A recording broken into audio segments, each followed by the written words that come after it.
কোনো ব্যক্তির যদি পাহাড়ের সমানও ঋণ থাকে, এই দোয়া যদি আমল করে আল্লাহ পাক ওই ঋণও শোধ করে দিবেন ইনশাআল্লাহ। রিজিক তো বাড়বেই ইনশাআল্লাহ, আপনার যত ঋণ আছে ইনশাআল্লাহ আল্লাহ পাক শোধ করে দিবেন। বিশ্বাস করলেন না? এই দোয়া শিখাই দিচ্ছি, এজন্য আমাকে হাদিয়া দেওয়া দরকার, স্পেশালি আমাকে এখন হাদিয়া দেওয়া দরকার। এটা গুরুত্বপূর্ণ দোয়া শিখাই দিচ্ছি। আর ঋণ কেমন জানেন?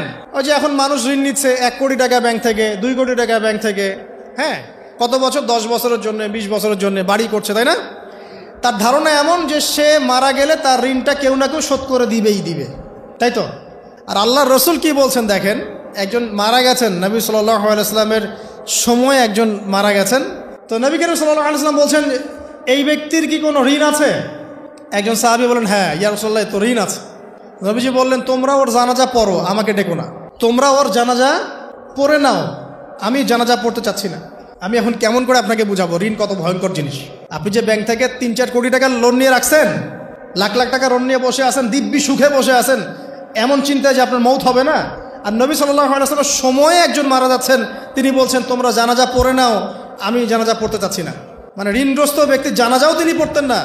তারপরে একজন এসে বললেন, ইয়া রাসূলুল্লাহ, আমি তার ঋণ শোধ করে দিব, তার যা ঋণ আছে আমি শোধ করে দিব। তখন নবী এসে জানাজা পড়লেন সাল্লাল্লাহু আলাইহি ওয়াসাল্লাম। তা আপনার এই কোটি কোটি টাকা ঋণ শোধ করার লোক তো রেডি আছে নাকি? আছে না? সমস্যা নেই, আপনার জানাজা পড়া হবে।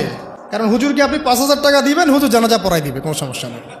তারপরে আপনার মিলাদও হবে, আপনার একটা বড়সড় দোয়াও হবে ইনশাআল্লাহ। কিন্তু আল্লাহ পাক বলেছেন যে শহীদ, আল্লাহর পথে যুদ্ধ করে শহীদ হয়েছে, এই ব্যক্তির আত্মাও ঝুলে থাকে যতক্ষণ পর্যন্ত না তার ঋণটা শোধ করা হয়। এবার বলেন আমি কি বুঝাবো আপনাকে? আর কিছু বলতে হবে? তো এখন সেই দোয়া শিখাচ্ছি আপনাদেরকে, যে দোয়া শিখলে আপনারা ঋণ থেকে বাঁচবেন ইনশাআল্লাহ। কত দিবেন বলেন? হ্যাঁ, এই তো, শুকরিয়া। দোয়া করবেন যেন আল্লাহ পাকের দিনটাকে আল্লাহর জমিনে প্রতিষ্ঠা করতে পারি।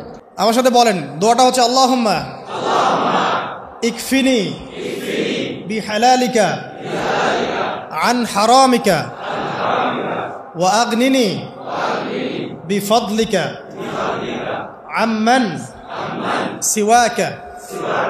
এই দোয়াটা ছোট না, এটা মুখস্থ করবেন, সেজদায় পড়বেন, নামাজের সেজদায় পড়বেন, আত্তাহিয়াতু দরুদ শেষ তারপরে পড়বেন, নামাজ শেষে হাত তুলে করবেন, যখন তখন শেষ রাতটা করবেন।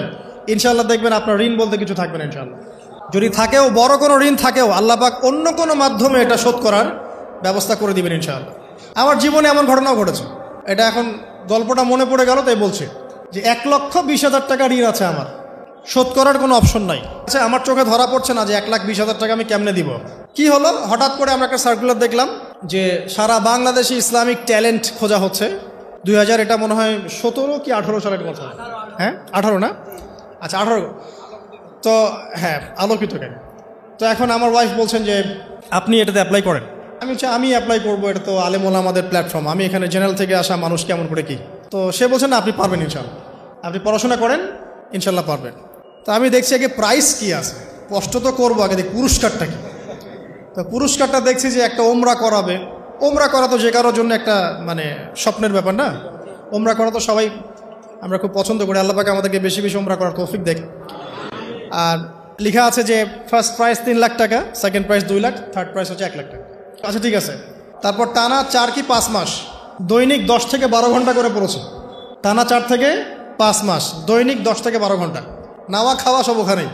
আর যতটা সহজ মনে করছেন আসলে কিন্তু প্রতিযোগিতা অত সহজ নয়। আসলে যে কোনো জায়গা থেকে প্রশ্ন আসতে পারে, আকিদা, সিরাত, ইতিহাস, এটা ওইটা, অনেক টপিক, প্রায় 36টা বিভাগ আছে।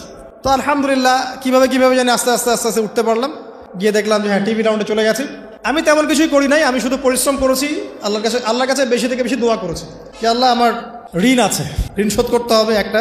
এবং আমি চাচ্ছি যে এই প্রোগ্রামের মধ্য দিয়ে দিনের একটা বড় সার্কেল পাওয়া যায়, দিনী প্ল্যাটফর্ম পাওয়া যায়। তো আলহামদুলিল্লাহ আল্লাহ পাকের ইচ্ছায় সেখানে একটা ভালো রেজাল্ট হলো এবং সেখানে ওমরাও করা হলো আলহামদুলিল্লাহ। এবং ক্যাশ তারা খুব তাড়াতাড়ি দিয়ে দিয়েছে। আমি পুরো ক্যাশটা আগে পেয়েই আগে ঋণটা শোধ। এখন এই সময় কিন্তু আমি দোয়াটা করেছি, আল্লাহুম্মা কফিনি বিহালালিকা আন হারামিক ওয়া আগনিনি বিফদলিকা আম্মান সিওয়াক। দেখেন, আমি কিন্তু জানতামও না এমন কোনো প্রতিযোগিতা হবে, আমি সেখানে পার্টিসিপেট করব, ওই ওসিলায় ওমরা করব, ওই ওসিলায় আবার ঋণও শোধ হবে, আমার কিন্তু মাথায় ছিল না।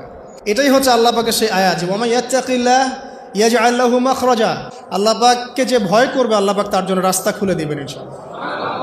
ওয়ারযুকুহু মিন হাইসু লা ইয়াহতাসিব, এবং এমন উৎস থেকে আল্লাহ রিজিক দিবেন যেটা সে কল্পনাও করতে পারে না। এটা আল্লাহ তাওয়াক্কুল রাখেন জাস্ট।